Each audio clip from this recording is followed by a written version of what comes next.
লখিমপুৰ জিলাৰ হাৰমতিত চোৰ সন্ত্ৰাস ঘৰত কোনো নথকাৰ সুযোগ লৈ চোৰে লুটিলে সোণৰ সামগ্ৰী হাৰমতি নিবাসী হেমচন্দ্ৰ দাসৰ পৰিয়াল চিকিৎসাজনিত কাৰণত গুৱাহাটীত থাকিব লগা হোৱাত আৰু দাস কৰ্মসূত্ৰে কেমিনত থকাৰ সুযোগ লৈ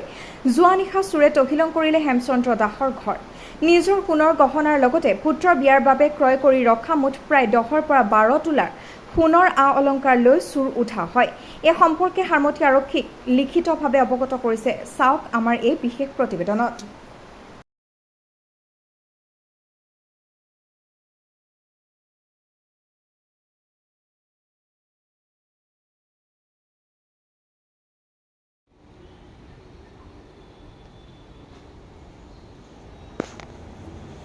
সব এনেকৈ পেলাইছে গুচি গ'ল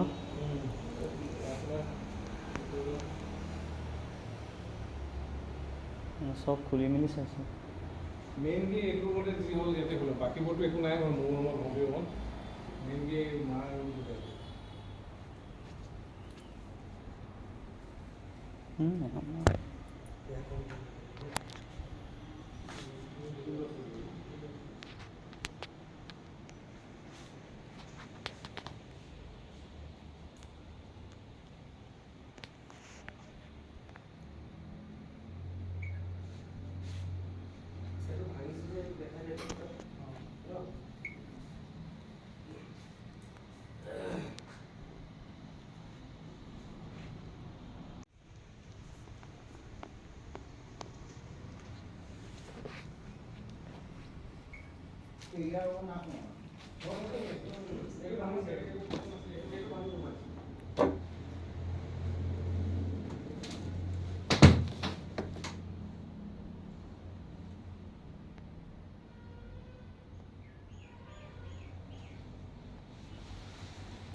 অঁ এতিয়া তোমালোক আহি দেখিছোঁ যে ঘৰ সম্পূৰ্ণ লণ্ডভণ্ড হৈ আছে কি ক'বা তোমালোকৰ ঘৰৰ তাকে মই আজি আপোনাৰ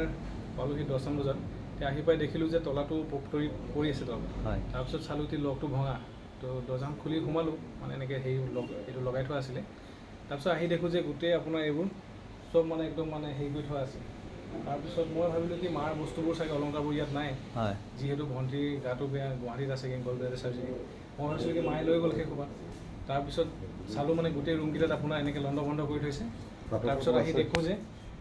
মাক ফোন কৰোঁতে গম পাওঁ যে চব ইয়াতে আছিলে আৰু ইয়াত কমেও আপোনাৰ মোৰ বিয়া কথাও চলি আছিলে হয় হয় ইয়াত আপোনাৰ কমচে কম হ'লেও 10 তোলা 11 তোলা এনেকৈ বস্তু